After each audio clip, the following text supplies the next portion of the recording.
एक विशेष समुदाय की दुकानों से ही उनके समाज के लोग खरीदें। तो मैंने निवेदन किया कि ऐसे कट्टरपंथियों को जवाब देने का उचित अवसर यही है कि दीपावली के शुभ अवसर पर, धनतेरस के शुभ अवसर पर, धनतेरस और दीपावली मनाने वाले जो लोग हैं उनकी दुकानों से सामान खरीदें।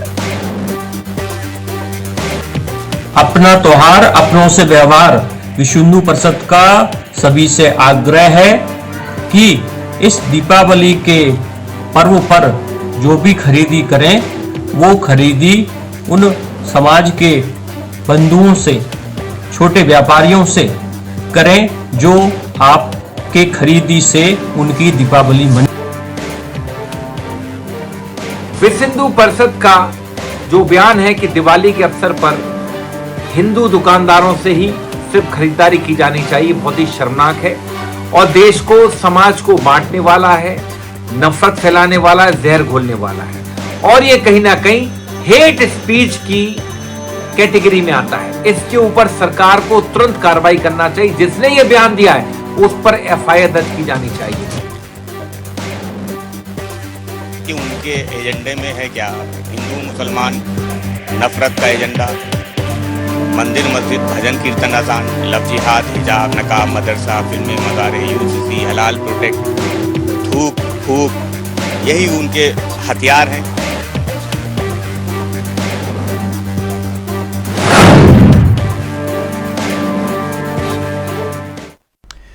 तो पोस्टर पर घमासान, दीपावली पर हिंदू मुसलमान। देश में इन दिनों त्योहारों का मौसम है, त्योहारी सीजन चल रहा है और साथ में चुनावों का भी मौसम है। झारखंड में चुनाव, महाराष्ट्र में चुनाव, यूपी में उपचुनाव, उत्तराखंड में केदारनाथ का उपचुनाव।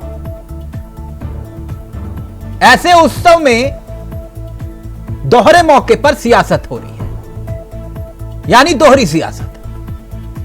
एक तरफ बजरंग दल मध्य प्रदेश में पोस्टर लगा रहा है, यह पोस्टर आप देख रहे हैं, यह वाला पोस्टर। अपने त्योहार पर अपनों से व्यवहार, यानी व्यापार, बिजनेस करना है। दूसरी ओर महाराष्ट्र से लेकर यूपी तक में एक नारा गूंज रहा है और वो नारा है बटेंगे तो कटेंगे, यानी सीएम योगी का दिया हुआ नारा, बटेंगे तो कटेंगे।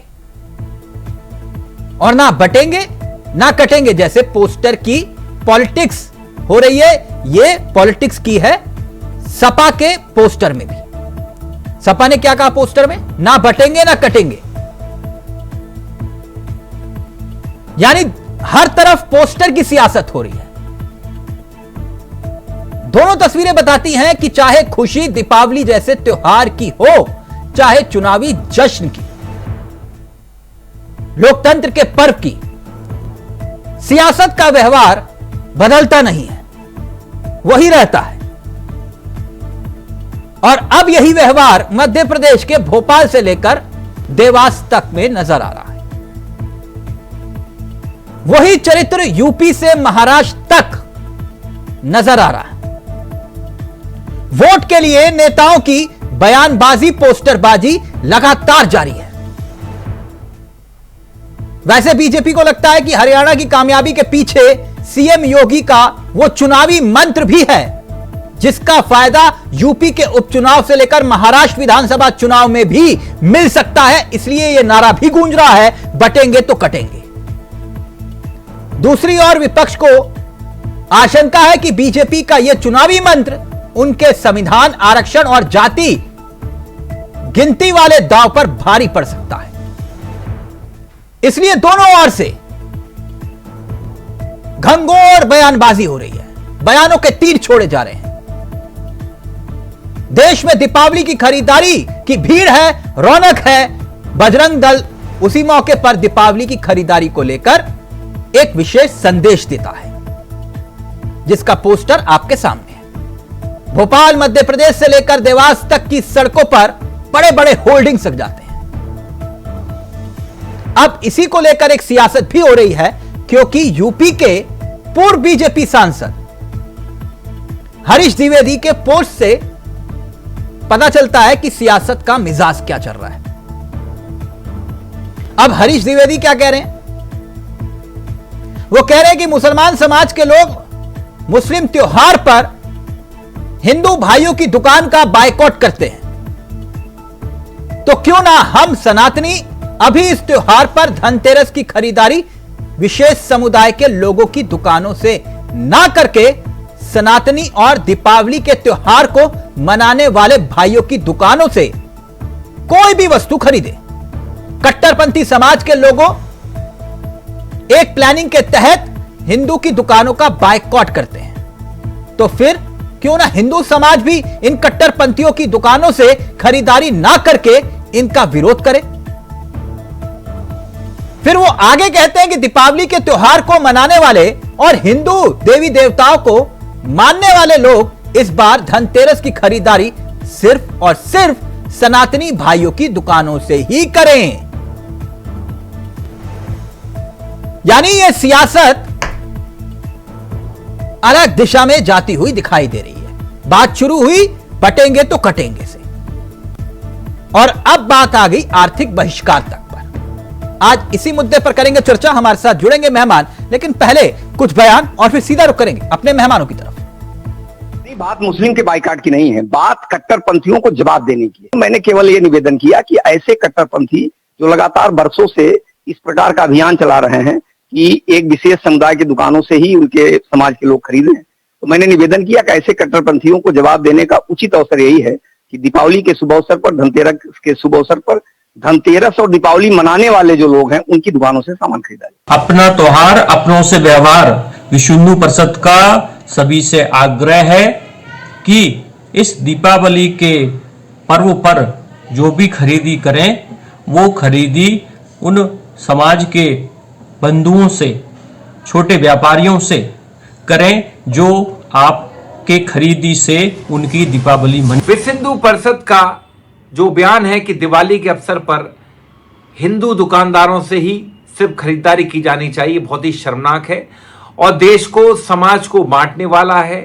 नफरत फैलाने वाला है, जहर घोलने वाला है, और ये कहीं ना कहीं हेट स्पीच की कैटेगरी में आता है। इसके ऊपर सरकार को तुरंत कार्रवाई करना चाहिए। जिसने ये बयान दिया है उस पर एफआईआर दर्ज की जानी चाहिए। तीज त्योहारों के अवसर पर स्वदेशी को बढ़ावा देना चाहिए, छोटी दुकानदारों को भी व्यापार का मौका देना चाहिए ताकि वो अपने परिवारों के साथ अच्छे से त्योहार मना सके। साथ ही पिछले दिनों जिस तरह से सनातन धर्म को दूषित करने का, सनातन धर्म की भावनाओं को आहत करने का प्रयास किया गया, उसके बाद सामाजिक संगठनों द्वारा इस तरह की अपील आना एक स्वाभाविक प्रक्रिया है। कांग्रेस पार्टी और उनके तुष्टीकरण के साथी ऐसे लोगों के ऊपर चुप्पी साध लेते हैं कि उनके एजेंडे में है क्या हिंदू मुसलमान नफरत का एजेंडा, मंदिर मस्जिद भजन कीर्तन अजान, लव जिहाद, हिजाब, नकाब, मदरसा, फिल्में, मज़ारे, यूसीसी, हलाल प्रोटेक्ट, थूक फूक, यही उनके हथियार हैं। तो राजनीतिक शोर, बयानबाजी। सीधा रुख कर रहे हैं अपने मेहमानों की तरफ। आपको बता दें आज हमारे साथ इस चर्चा में जो मेहमान कार्यक्रम का हिस्सा बन रहे हैं उनसे आपका परिचय करवा देते हैं। आलोक वस्त है हमारे साथ, नेता हैं बीजेपी के। राज शर्मा जी हमारे साथ जुड़े हुए हैं, कांग्रेस के चेहरे हैं। रविंद्र प्रताप जी हमारे साथ है, समाजवादी पार्टी के चेहरे हैं। और आलोक पांडे जी हमारे साथ है, राजनीतिक विश्लेषक। आप सभी का बहुत बहुत स्वागत है। तो सबसे पहले मैं आलोक वस्त जी से चर्चा की शुरुआत करना चाहूंगा। आलोक पांडे जी आपके पास मैं बाद में आऊंगा, लेकिन पहले आलोक वस्त जी मैं आपसे शुरुआत करना चाहूंगा। वो जो भोपाल में पोस्टर लगे हैं वो देखे आपने आलोक वस्त जी, बजरंग दल वाले? जी जी। क्या बजरंग दल ने सही कहा, हिंदुओं से ही खरीदे दीपावली का सामान? वो पोस्टर जो आप देख भी रहे हैं, देखिए सही कहा बजरंग दल ने? अभी कुछ दिनों पूर्व तो मुसलमानों ने कहा कि मुसलमान के पर्व त्योहार के वक्त सिर्फ मुसलमानों के ही दुकानों से चीजें खरीदी जाए, ये उसका एक स्वाभाविक रिएक्शन है। यानी एक्शन का रिएक्शन। इस तरीके की बात प्रथम बार उन्होंने ही की है, उसी समुदाय से इस तरीके की आवाज उठी है। तो स्वाभाविक है कि इसका रिएक्शन होगा, और इसी के रिएक्शन में ये सारी चीजें बोली जा रही हैं। इस तरीके की द्विवेदी जी ने भी कहा है और भी लोगों ने कहा है। आप आलोक जी कह रहे हैं कि जो बजरंग दल ने कहा, जो लिखा, जो पोस्टर चिपकाए गए, वो बिल्कुल सही है, हिंदुओं से ही खरीदारी करनी चाहिए दीपावली की। मैंने कहा ना कि ये उस एक्शन का रिएक्शन है। तो जिसने ये एक्शन किया, हाँ, सर्वप्रथम वो दोषी है। ठीक, कि जिन लोगों ने कहा कि सिर्फ मुसलमानों की ही दुकानों से चीजें खरीदनी चाहिए, जेल में डालिए सर, सरकार है, जेल में डालना चाहिए। नहीं जेल में डालिए ना, क्यों आप इंतजार कर रहे हैं? FIR होनी चाहिए। अगर जो आपसी सौहार्द बिगाड़ रहे हैं, आप उनको जेल में डालिए, कौन रोक रहा है आपको? इसलिए इस तरीके की जो भी बातें कहते हैं लोग, हाँ, वो समाज का ताना बाना खराब करने के लिए नहीं, जो कहा हिंदू, जाता है। जो ये बजरंग दल ने जो लिखा है, हिंदुओं से ही खरीदे दीपावली का सामान, इससे भाईचारा बढ़ रहा है? नहीं बढ़ रहा है, मानता हूं आपकी बात, हाँ, लेकिन जब एक्शन होगा तो उसका रिएक्शन ही होगा। नहीं, आप दो अलग अलग बातें कर रहे हैं सर। ना, आप दो मुंही बात कर रहे हैं। एक तो कह रहे हैं कि एक्शन का रिएक्शन हुआ, और दूसरी तरफ आप कह रहे हैं कि नहीं, हम समर्थन भी नहीं करते इसका। या तो आप समर्थन करते हैं, या फिर ये बोलिए कि हाँ, एक्शन का रिएक्शन गलत है। मैंने कहा ना, जिस एक्शन का रिएक्शन है, हाँ, वो रिएक्शन आना स्वाभाविक है, और उसके साथ हिंदू लोग खड़े होंगे उस रिएक्शन से। हाँ, अगर तो मुसलमान अपनी नहीं खरीदता है, हाँ, तो हम भी नहीं खरीदेंगे। तो यानी आप भी वही बात कह रहे हैं ना जो बजरंग दल कह रहा है? स्वाभाविक है कि जब आप इस तरीके की बातें कहेंगे तो उसका रिएक्शन में आदमी इस तरीके के कदम उठाएगा, इस तो आप तरीके भी की यही से बातें अपील कर करेगा। रहे हैं कि हिंदू सिर्फ हिंदुओं की दुकान से ही सामान खरीदो दीपावली का, किसी और से नहीं? स्वाभाविक है कि अगर इस तरीके की बातें कही जाएंगी तो उसके रिएक्शन में यही एक्शन होगा कि जब वो नहीं खरीदेंगे तो हम भी नहीं खरीदेंगे। तो यानी आप भी भाईचारा बढ़ा रहे हैं? हम भाईचारा नहीं बढ़ा रहे हैं, इससे हाँ, सामाजिक सौहार्द बिगड़ रहा है। इसका मैं नहीं, आप तो समर्थन कर रहे हो, आप कह रहे हो कि फिर आपसी सौहार्द समर्थन लाजमी करना पड़ रहा है। अगर हाँ, आप खरीदोगे तो हम भी खरीदेंगे। हाँ, आप भी बोलो, उनके जो मौलाना है, उनके जो मौलवी है, उनको बोलना चाहिए, गलत बयान हो रहा है। बिल्कुल गलत है, जो ऐसा कर रहा है वो गलत है। लेकिन किसी ने कोई एक्शन नहीं बोला, मुझे किसी दल ने कुछ नहीं बोला। आलोक जी, आप बोलिए ना, खुलकर बोलिए। मैं एक बात जानना चाह रहा हूं, ये जो इस तरह के पोस्टर हैं, क्यों लगाए जा रहे हैं? इसके पीछे की मैंने कहा ना, इससे सामाजिक सौहार्द बिगड़ रहा है, मैं मानता हूं इस बात को। सर, आप भी तो वही कर रहे हैं। आप कह रहे हो कि नहीं खरीदेंगे। नहीं, सुनिए, किसी पॉलिटिकल पार्टी के नेता ने, किसी मौलाना मौलवी ने नहीं कहा कि ये गलत बोला गया है। सबने चुप्पी साध ली।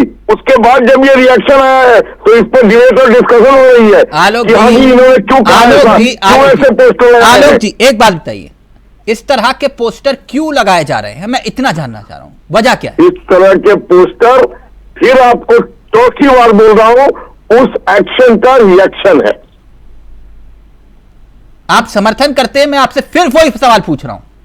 मुझे न चाहते हुए भी समर्थन करना पड़ रहा है। हाँ, तो यानी आप भी वही कर रहे हैं? यानी आप भी वही कर रहे हैं? क्या करें? हम बोले कि नहीं, आप जाके मुसलमानों के दुकानों से खरीदो। हाँ, ये कहें? आप यही चाहते हैं कि हम ये अपील करें कि मुसलमानों के दुकानों से खरीदो धनतेरस और दिवाली में जितनी भी आइटम है, और वो लोग कह रहे हैं कि हम नहीं खरीदेंगे। यानी सर, कटिंग शेव करवाने जाते हैं, जात पूछते पहले उसकी, या धर्म कोई नहीं पूछता। आप पूछते? अभी तो आप कह रहे हो कि मत खरीदो सामान। जिस तरीके की बातें हो रही है उससे, आप कपड़े सिलाने जाते हैं टेलर से, तो आप पूछते हैं उसका धर्म और जात? ये सब भी पूछना पड़ जाएगा। आप पेट्रोल डलवाते हैं गाड़ी में, उससे पहले पूछते हैं कि आपका जात और धर्म क्या है? मुसलमान कट्टरपंथी जिस तरीके से यहाँ बिहेव कर रहे हैं, आने वाले समय में अब जो आप कह रहे हैं वो सब भी लागू हो जाएगा। अच्छा, तो मतलब इस हद तक मामला पहुंचेगा? की भी जांच पूछी जाएगी, इस हद तक मामला पहुंचेगा की भी जांच पूछी जाएगी। आप ये कह रहे हैं कि इस हद तक मामला पहुंचेगा? ये आगे ही बढ़ता जा रहा है, पीछे कौन बढ़ा रहा है? आलोक जी बोलिए, बताइए ना, कौन बढ़ा रहा है? कहां से बढ़ा? किसने सर्वप्रथम ये बात बोली? ओके, राज जी, ये जिन मौलवियों ने बोला उसके ऊपर क्या एक्शन? सर, मैं तो कह रहा हूं, जो आपसी भाईचारा बिगाड़ रहे हैं, आप ही के मुताबिक आपसी सौहार्द बिगाड़ रहे हैं, तो आपकी जिम्मेदारी है सर, जेल में डालिए ऐसे लोगों को। बिल्कुल डालना पड़ेगा। आने वाले समय में राज जी जेल वो ये जाएंगे। कह रहे हैं आलोक जी कि एक्शन का रिएक्शन है ये। भाई वो वाले भी तो करते हैं, हम भी कर रहे हैं, तो इसमें गलत क्या है? अच्छा, मैं ये कह रहा तिलक शुरू भाई, किसने किया? हैं? इन लोगों की बात को सीरियस लेना ही नहीं चाहिए। मैं बार बार कहता हूँ, ये बालिकपन कभी दिखाई नहीं पाए। कहाँ सीरियस ले रहे हैं आलोक भाई? क्या कह रहे हो आप? देश को बर्बाद कर रहे हो आप लोग। नहीं, गलत बात है कहने के। एक से तो मोहम्मद रफी ने कई देवी भक्तों के भगवान के ऊपर गीत गाए हैं। हिंदुओं की शादी होती, मुसलमान बैंड बजाता है, ओम जय जगदीश सारे गाते हैं। क्या बंद कर दोगे? ये आपका काम नहीं है। आपके नेता ने बोला टीवी में बैठ के, आप भी वही दोहरा रहे हो। फिर हम क्या करेंगे भाई? देश को इसके लिए चुना आपको। आप ये बताइए, आपके नेता ये कहते हैं। अलग भाई आइए, ये ज्यादा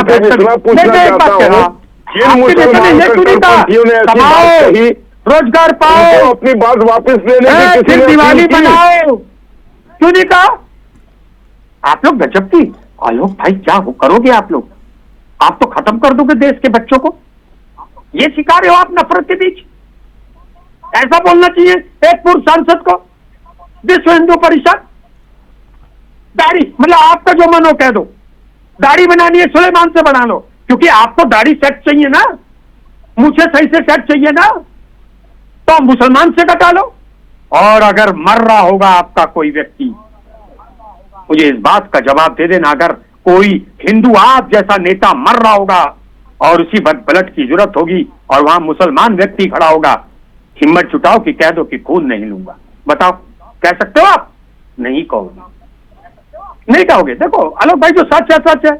मगर बस मुझे एक शिकवा है आप जैसे व्यक्तित्व के इंसान से कि पार्टी को डिफेंड करते करते अपनी आत्मा को मत मार देना, आप अपने जमीर को मत खो देना भाई। एक बात राज जी, आप ये कह रहे हो कि इनके नारों में सांप्रदायिकता की बू आती है और जो आपके नारे होते हैं उसमें जातिवाद की बू नहीं आती।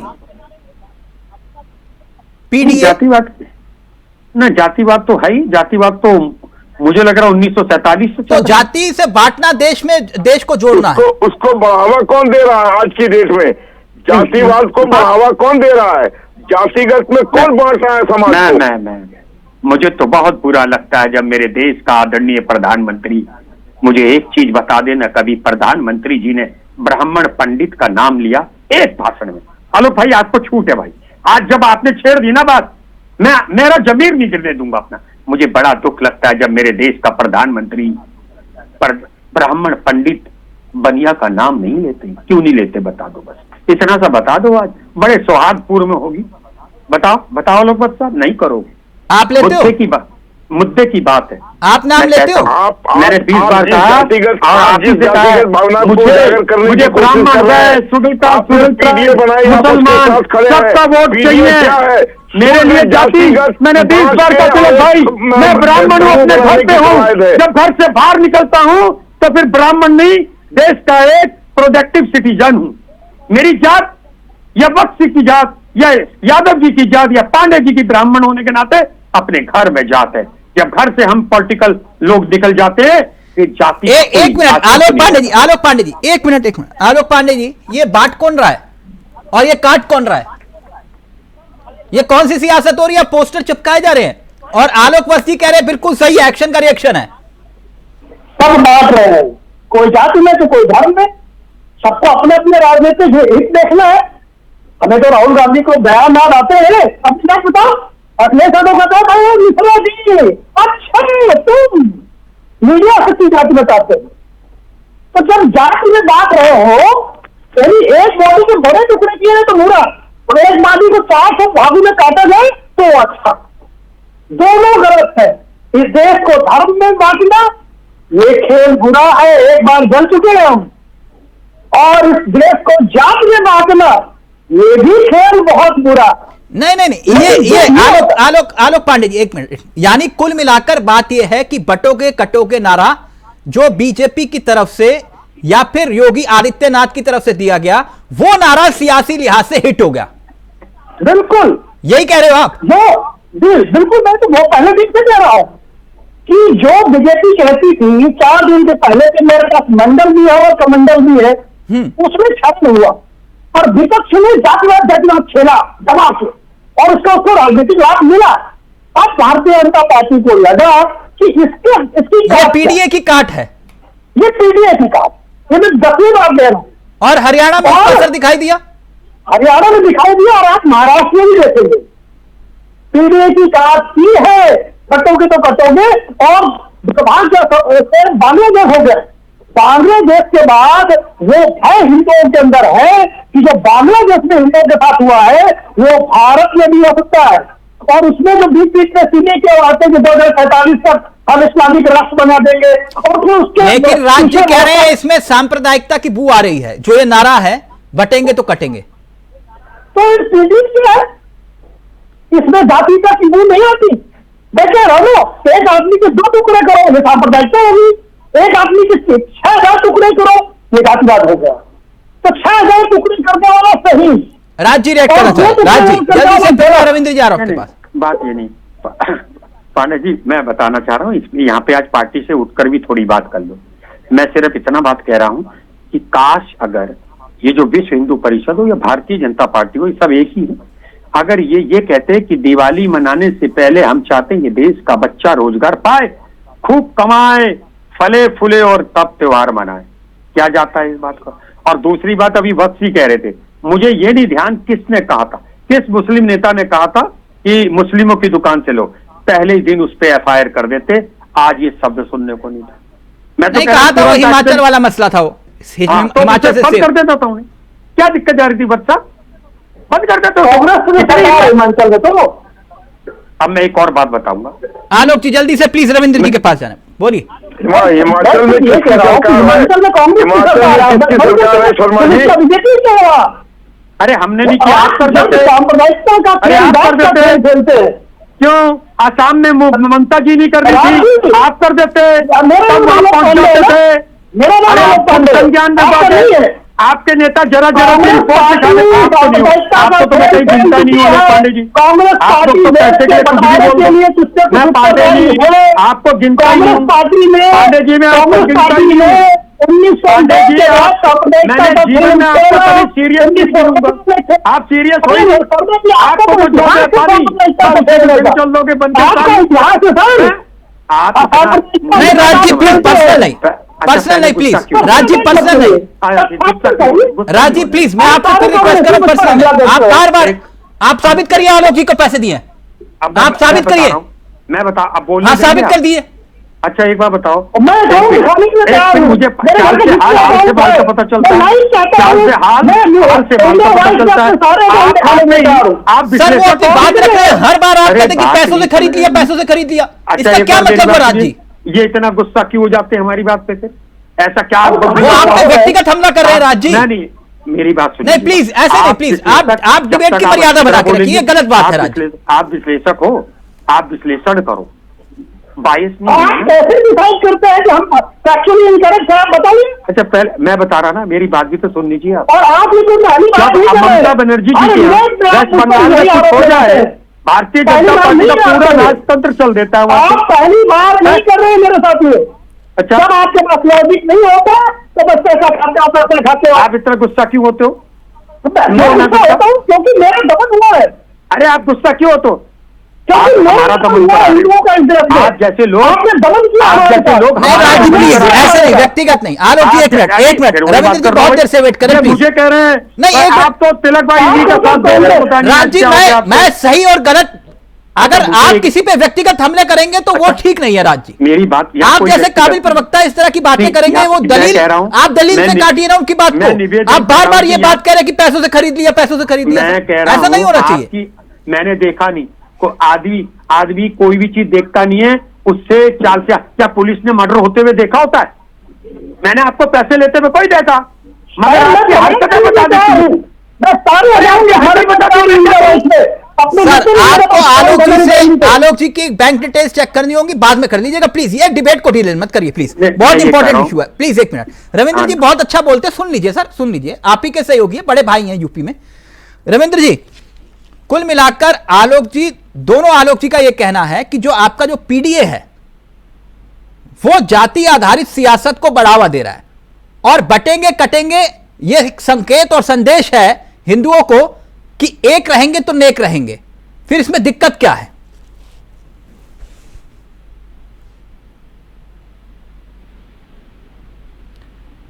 सर वो म्यूट हो रखा है, अनम्यूट कर लीजिए प्लीज।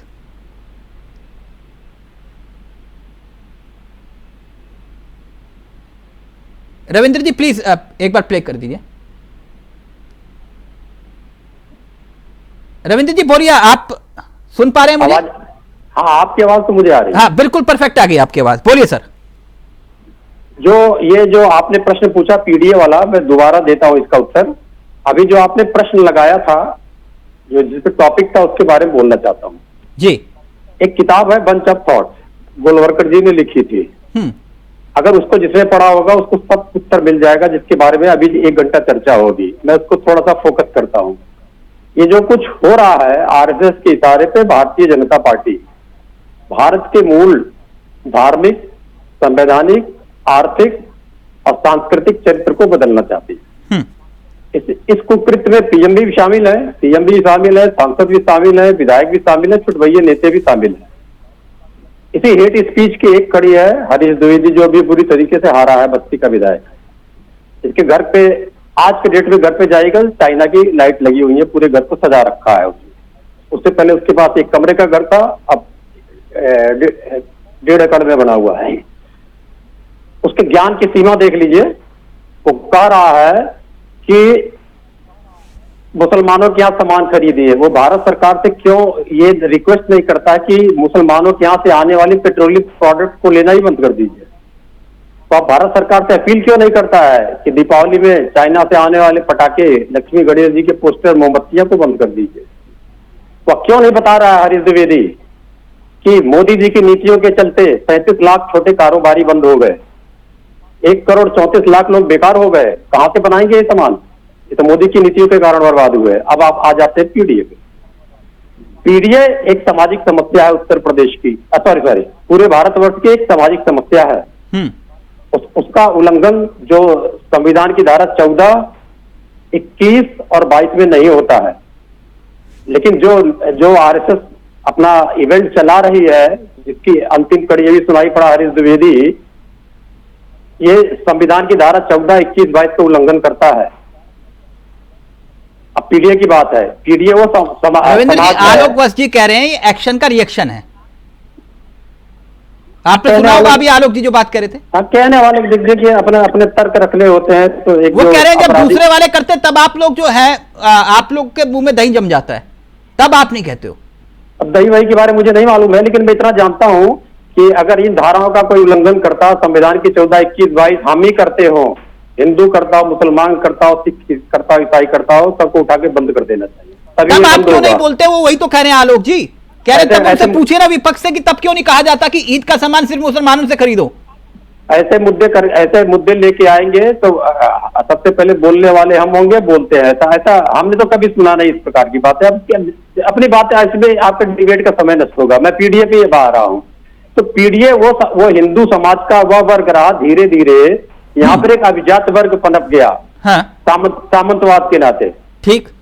तो 6-7% से लेके अब वो 10% हो गए नरेंद्र मोदी जी के नेतृत्व में। हाँ। तो जैसे अडानी को पूरी जमीन ही बेच दिए मोदी ने। तो यानी आप ये कह रहे हैं कि जातिवादी जो समस्या है वो हिंदुओं में है? नहीं, पूरे भारतवर्ष में है। नहीं, वो सिर्फ समस्या हिंदुओं में है, मुसलमानों में नहीं है।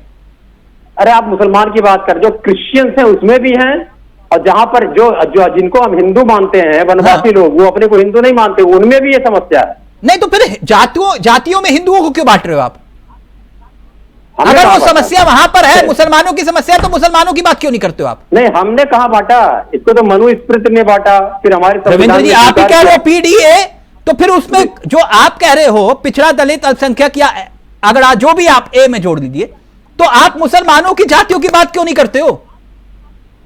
नहीं, ये किसने माना किया मुसलमानों की जातियों की बात नहीं? आप मुझे दिखाइए। क्या मुसलमानों का आरक्षण नहीं मिलता? क्या ईसाई दलित? मैं आपसे वही पूछ रहा हूं, आप मुसलमानों की जातियों की बात क्यों नहीं करते हो आप?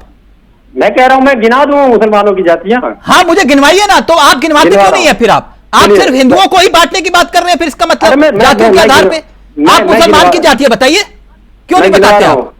सैयद, पठान जी, चिकवा, लुनिया, धोनिया, बुनकर, अंसारी, कुरैशी, ये जातियां तो है ही हैं। हाँ, तो इनकी जातियों की बात क्यों नहीं करते आप? लेकिन एक बात कर दी, ये भारत में है और इस्लामिक किसी भी कंट्रीज में नहीं है। रविंद्र जी, यहाँ की जातियों, हिंदू मुसलमान की जातियों की अगर बात कर रहे हो तो आप सिर्फ हिंदुओं की जातियों की बात क्यों कर रहे हैं, मुसलमान की जातियों की बात क्यों नहीं कर रहे? मेरा सवाल यह है आपसे।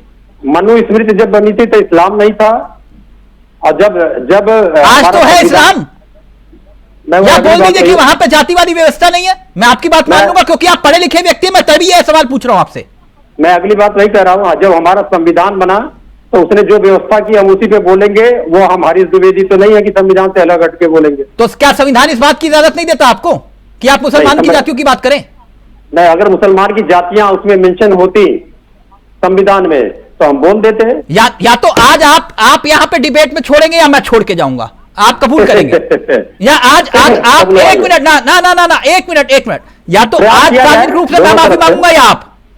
नहीं, माफी तो नहीं मांगूंगा मैं आपको एक आधार देता हूं। एक मिनट रुकिए ना सर, क्योंकि आप बहुत पढ़े लिखे व्यक्ति और मैं बहुत आपका कायल हूं इस बात को लेकर कि आप पढ़ी लिखी बात करते हैं।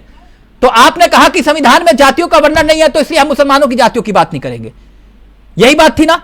सबको स्क्रीन पे लीजिए। आलोक वत्स जी, राज जी, आलोक पांडे जी, आपने सुना। मैं रविंद्र जी का बहुत सम्मान करता हूं, मैं इसलिए यह बात लेकर आया। बिल्कुल। सच्चर कमेटी की रिपोर्ट में मुसलमानों की जातियां हैं या नहीं है कि नहीं? रविंद्र जी, इस बात को बोल दीजिए, बोलिए। जिस सच्चर कमेटी की रिपोर्ट को आप कहते हो कि ये जनता सबके सामने रखे, उसमें सच्चर कमेटी में मुसलमानों की जातियां हैं कि नहीं है? सर, सच्चर कमेटी बनी ही थी मुसलमानों के आर्थिक उत्थान के लिए, उसमें सारी जातियां जो मैंने गिनाई है वो भी सर, मैं आपसे वही कह रहा हूं, यही तो मैंने आपसे कहा।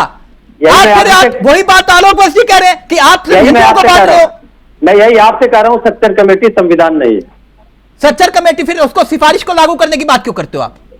मैं कह रहा हूं कि आप कह रहे हो कि उसकी कमेटी की सिफारिश को लागू करो, बोले संविधान नहीं है। मैं तो आपकी बात मान गया, या तो आप कहिए कि मुसलमानों में जातियां नहीं है, पे आधारित है। मैं कह रहा हूं ईसाइयों में भी जातियां हैं जो।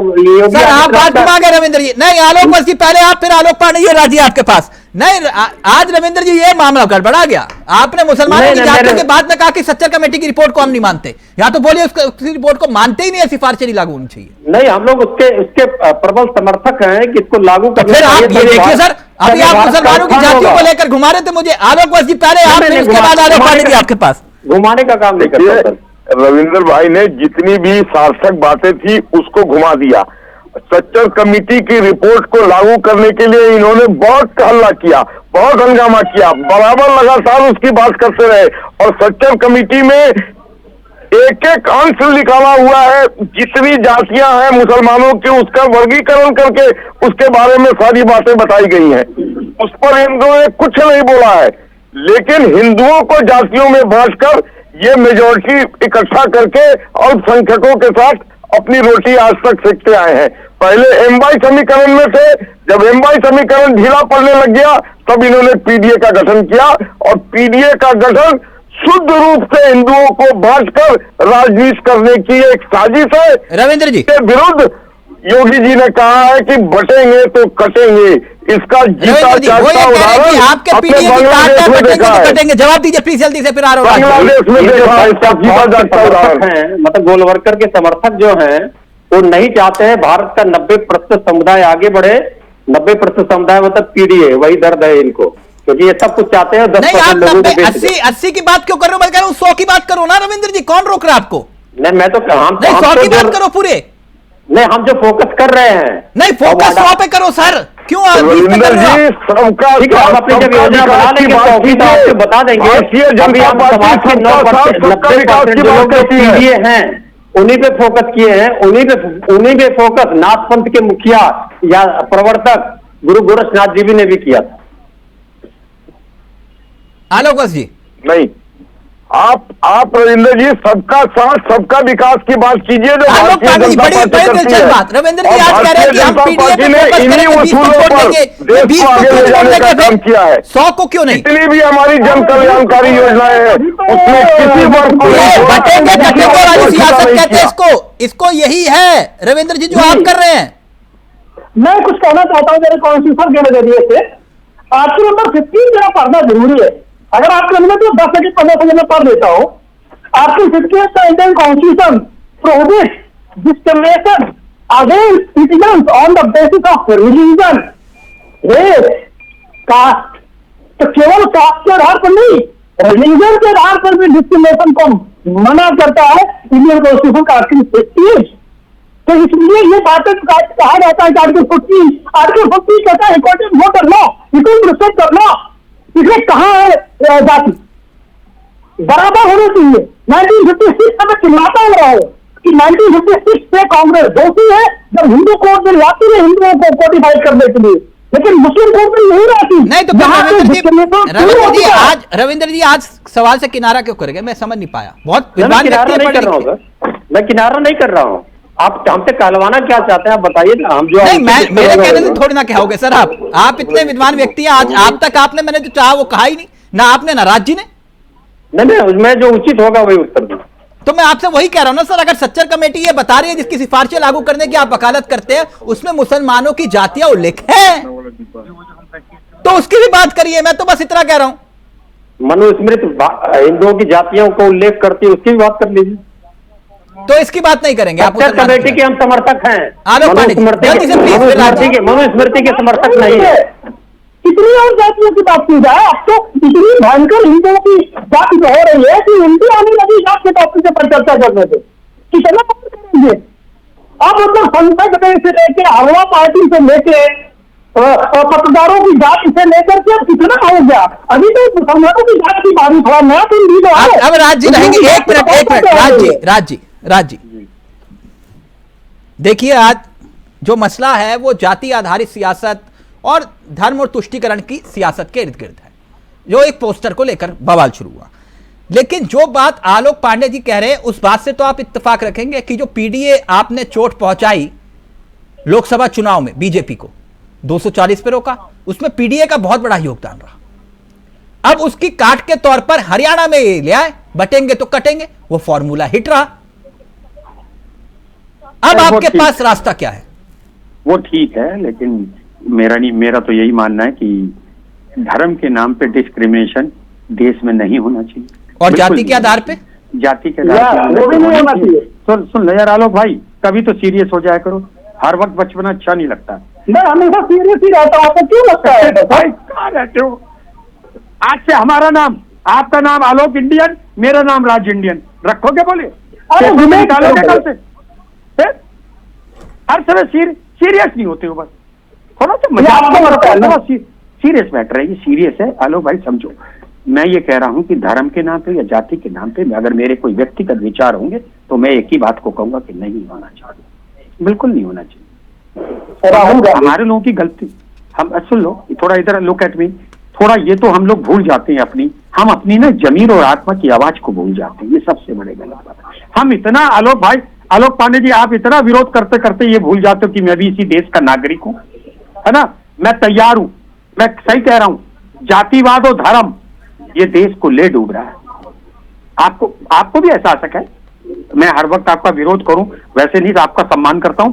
ये चीजें लेके देश को मरेगी। अगर देश को, आज मैं बताऊंगा, मेरे पास एक ब्लड सैंपल लेने वाला आया था, वो भी यही बात करता, जातियों में और धर्म में जब तक हम बटे रहेंगे अंकल, जब तक ये देश तरक्की नहीं कर पाएगा।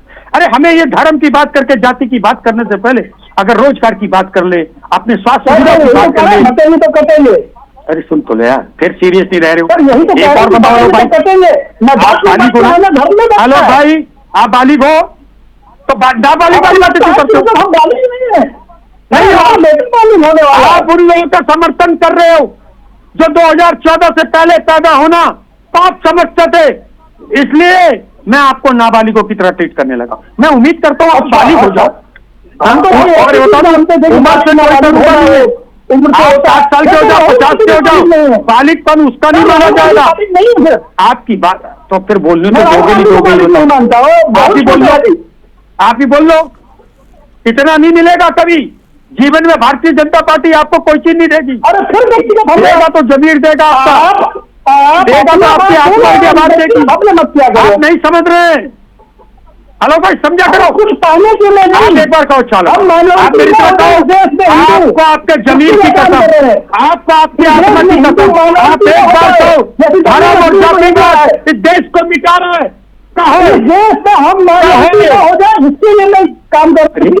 मैं बताओ कब सुधर, अगर आप नहीं दे रहे जवाब। बता रहेगा तो मुझे अरे आप- जोर देगा, हम माइनॉरिटी हो जाए इस देश में। कोई तो बात सुनोगे, अगर हिंदू कभी तो बता हंस रहे लिया हैं, करो। तो majority हो जाए। अच्छा क्या गुस्सा तो हो, जम्मू कश्मीर में हो गए। चेहरे में गुस्सा नहीं आना चाहिए पांडे जी। पांडे जी, पांडे जी, मेरी बात का जवाब दो। कहो कि धार्मिक और जाति ये देश को बर्बाद कर देंगी, कहो। राहुल गांधी को पहले समझाइए, मुझे नहीं। राहुल गांधी, ये राहुल आप गांधी मोदी जी को समझाओ, आप अमित शाह जी को समझाओ। राहुल गांधी को करते हैं। मैं मोदी को रिजेक्ट नहीं करता। अच्छी बात नहीं लगती है मुझे आपकी, मैं मोदी को रिजेक्ट नहीं करता। बात करिए। वो आरोप प्रस्तुति करिए, आपकी इतनी हिम्मत, लेकिन हिंदुओं को आप आप लीगल ऑपोजिशन के बारे में ऐसे संबोधित करोगे? आप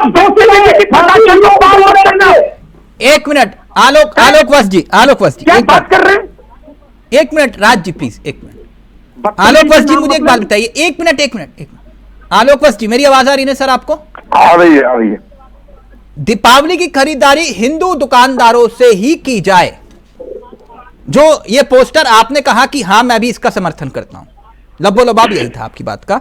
मुझे एक बात बताइए कि क्या ये नारा जो बटोगे कटोगे नारे का असर है, जो ये पोस्टर लग रहे हैं कि हिंदुओं की दिवाली जो ये सब दुकानदारों से खरीदो हिंदुओं की? देखिए, जिस तरीके का वातावरण वो लोग पैदा कर रहे थे, सही माने में आप सही कह रहे हैं, उसी की काट में योगी जी ने कहा है कि अगर हिंदू बटेंगे तो कटेंगे, एक यूनाइटेड रहे, एकता में श्रेष्ठता है। ये तो सारे लोग अपने परिवार में भी कहते हैं कि एक रहो, समाज को एक रखो, राज्य को एक रखो, देश को एक रखो, तभी देश तो ये बच सकता है। इससे राष्ट्रभक्ति जागेगी, जो बिल्कुल जागेगी, 100% जागेगी, कहीं अच्छा। कोई शक नहीं है कि हिंदुओं की दुकान से सामान खरीदो, आर्थिक बहिष्कार करो मुसलमानों का, इससे भाईचारा बढ़ेगा। नहीं, हाँ। आप एक रहें, नेक रहें, श्रेष्ठ रहें। नहीं तो वो कह रहे हैं ना कि सर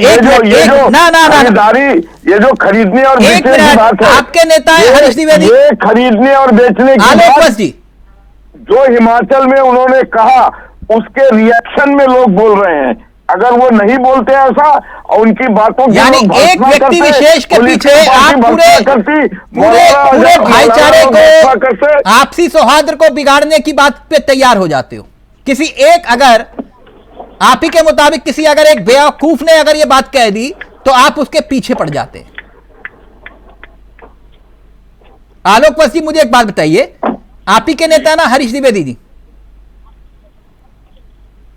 हाँ बिल्कुल है ना, उन्होंने क्या कहा आपने पढ़ा? बिल्कुल पढ़ा। वो कह रहे हैं, मैं एक बार फिर से पढ़ देता हूं, कोट कर देता हूं। मुस्लिम समाज के लोग मुस्लिम त्योहार पर हिंदू भाइयों की दुकान का बायकॉट करते हैं, तो क्यों ना हम सनातनी अभी इस त्योहार पर धनतेरस की खरीदारी विशेष समुदाय के लोगों की दुकानों से ना करके सनातनी और दीपावली के त्योहार को मनाने वाले भाइयों की दुकानों से ही कोई भी वस्तु खरीदे। आगे बहुत कुछ लंबा लिखा है, कुल मिला के बात वही है। मैंने तो इससे ये हेट स्पीच में आता है कि नहीं आता? ये जो अल्फाज मुस्लिम समुदाय के लोगों ने निकाला था, ये सारी बातें उनके रिएक्शन में बोली जा रही हैं। ये मैं बता रहा हूं, सारी बातें उनके रिएक्शन में बोली जा रही है। आता है कि सर नहीं आता? बिल्कुल आता है, बिल्कुल आता है। आपके केंद्रीय मंत्री गिरिराज सिंह कह रहे हैं मुसलमान एक थप्पड़ मारे तो 100 थप्पड़ मारो उसको। यह हेट स्पीच में आता है कि नहीं आता? देखिए, गिरिराज जी बड़े नेता हैं, वो समय समय पर बड़ी बड़ी बातें करते हैं। तो ये बड़ी बात है कि नहीं है सर? इसलिए उनकी बातों का ज्यादा संज्ञान लेना, वो बड़े बड़े नेता हैं, बड़े नेता हैं सर। मैं तभी तो सवाल पूछ रहा हूं, कोई चिंटू मिंटू पिंटू ने तो कहा नहीं। देखिए, बोलिए ना आलोक वत्स, क्या हुआ? आपकी आवाज चली गई। गिरिराज जी के इस बयान से मैं सहमत नहीं हूँ। चार्जर उनके इस बयान से मैं सहमत नहीं हूँ। क्यों? कोई एक थप्पड़ मारे तो उसको 100 थप्पड़ मारो। अभी तो आप कुछ और दलील दे रहे थे यहां पर। अभी तो आप कह रहे थे एक्शन का रिएक्शन है। एक्शन का रिएक्शन खरीदारी मामले में है। अच्छा, वो मैं अभी भी कह रहा हूं और अभी भी उस पर कायम हूं। इससे मैं यानी आप नहीं हट रहा हूं। ना ना ना, अभी आप कह रहे थे ना बटेंगे कटेंगे नारे का जो है असर भी है। बटेंगे कटेंगे नारे एकजुटता की बात करता है, और एकजुटता की बात करना कोई खराब बात नहीं है। आप अपने परिवार में नहीं कहते हैं अपने पूरे परिवार को यूनाइटेड रहो, तो वो भी कह रहे हैं कि हिंदू परिवार यूनाइटेड रहे। कोई बलवा करने की बात कर रहे हैं, वो किसी मारकाट की बात कर रहे हैं। नहीं, बटेंगे कौन बटेंगे, मैं आपसे पूछता हूं, बटेंगे तो कौन बटेंगे, बताइए ना। पीडीए हिंदू समाज को बांटने का जीता जागता उदाहरण। सर आप कह रहे हो बटेंगे कटेंगे, तो मैं आपसे पूछ रहा हूं ये बटेंगे कौन बटेंगे? हिंदू अगर बटेंगे, हाँ, तो मतलब आप भी हिंदू मुसलमान भी देख रहे हैं। हमने ये थोड़ी कहा, हमने ये थोड़ी हिंदुओं के लिए कहा, ये मुसलमानों सर आप भी तो कह रहे हो खुद ही कि हिंदू बटेंगे।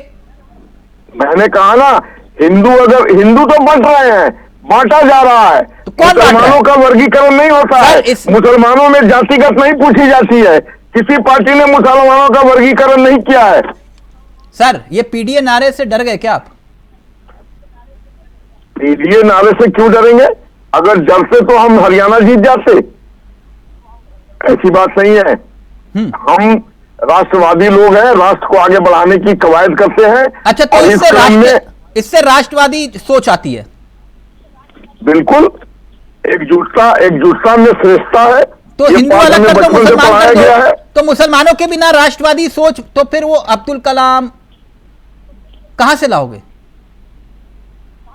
जाकिर हुसैन कहां से लाओगे? अब्दुल कलाम, जाकिर हुसैन ये एक अपवाद स्वरूप लोग थे। अच्छा, ये अपवाद थे। ये भारत के लिए इनकी सेवाएं युगांतर तक याद की जाएंगी। लेकिन यहाँ और भी लोग हैं, जिन्होंने गलत बातें करके हिंदू समाज को बांटने का काम किया है। हाँ। और उस पर हिंदू समाज नहीं, मुसलमान को उग्र करने का काम किया है। अच्छा। और ऐसे लोगों को से हमें सतर्क रहना है। इस बात को ध्यान में रखिए। तो अब्दुल कलाम जो हैं वो अपवाद थे। ठीक, रविंद्र जी रिएक्ट करना चाह रहे। रविंद्र जी पहले आप, फिर आलोक पांडे जी और राज जी आपके पास। आलोक जी कह रहे हो अपवाद थे, आप कहना क्या चाह रहे हैं? आलोक वस जी, यानी आप ये कहना चाह रहे हैं कि हिंदुस्तान में मुसलमानों की कोई जगह नहीं है, इस भारत में मुसलमानों की कोई जगह नहीं है। किसने कहा? ये आपकी बातों से महसूस हो रहा है सर। नहीं, आप जबरदस्ती अगर कोई कंक्लूजन पे आ जाए तो मैं तो कुछ नहीं कह सकता। सर आप तो यही कह रहे हो अपवाद हैं, तो इसका मतलब तो यही हुआ। उन्होंने कभी ऐसी बातें नहीं की समाज को बांटने की बातें। तो आप कौन सा भाईचारा बढ़ा रहे हो सर? गलत बयानी नहीं किया। रविंद्र जी जल्दी से आप बोले, क्या कहना चाह रहे हैं? सर मैं ये कहना चाह रहा हूं, बटोगे कटोगे योगी जी का नया नारा नहीं है। 2007 में उन्होंने गोरखपुर में दंगा कराया और भारतीय जनता पार्टी से विद्रोह अलग करके अलग अपनी पार्टी बना ली। 2006 और 7 में उनका जो प्रचलित नारा था, बटोगे कटोगे, तुम एक लड़की ले जाओगे हम 100 लड़की ले जाएंगे, उसका परिणाम क्या हुआ था वही गोरखपुर में सुन लीजिए। फिर भारतीय जनता पार्टी से पैचअप हो गया, तब बहुत बड़ा नारा था बटोगे कटोगे, या उत्तर प्रदेश में रहना तो योगी योगी कहना, 3 नारे थे।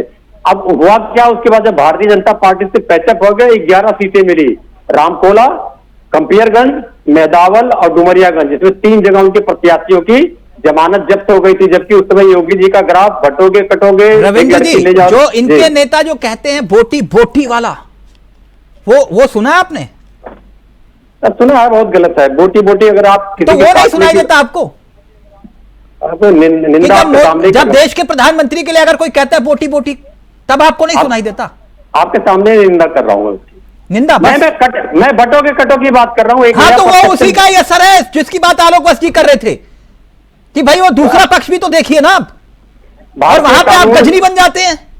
भारतीय कानून फिर आपको नहीं सुनाई देता, वो बोटी बोटी कर देंगे। अगर देश के प्रधानमंत्री के लिए कोई ये बात कर रहा है, अगर कोई अखिलेश यादव जी के लिए ये बात कहे खुदा ना खासा, तो आपको अच्छा लगेगा या बुरा लगेगा? बात है किसी के लिए अच्छा लगे बुरा लगे, ये कानूनन अपराध है, अपराध के दायरे भी आएगा। अच्छा बुरा तो उसको, तो राज्य जी ने आज तक कभी उस बात का खंडन नहीं किया कि भाई हमारे नेता ने गलत बोला? मैं कह रहा हूं गलत है। अगर आप किसी की बोटी बोटी काटने के, नेता छोड़ दीजिए, एक आम आदमी जो सड़क पर चल रहा है उसकी बोटी बोटी काटने के लिए तो गंभीर अपराध है।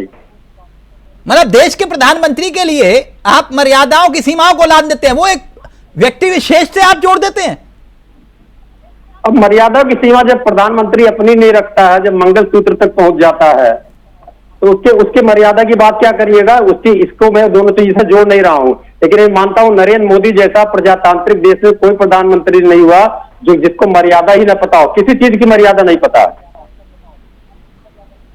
आप लोगों को सबको मालूम है ना, मैं फिर बोल रहा हूं सर, राज्य में मुख्यमंत्री और देश में प्रधानमंत्री, जी, वो चाहे कोई भी पार्टी का हो, कोई भी दल का हो, उसकी मर्यादाएं, उस पद की गरिमा सबको ध्यान में रखनी चाहिए। ऐसे आदमी की जो जाके कोरिया में बोल के आवे कि भारत में पैदा हुए, शर्म की बात है। तो ऐसे आदमी का जो सम्मान करेगा वो भी गलत कर रहा है, भारत के साथ देशद्रोह कर रहा है। रविंद्र जी, इन्हीं देशद्रोहियों के हाथ से मुलायम सिंह यादव का सम्मान लिया आपने मरणोपरांत।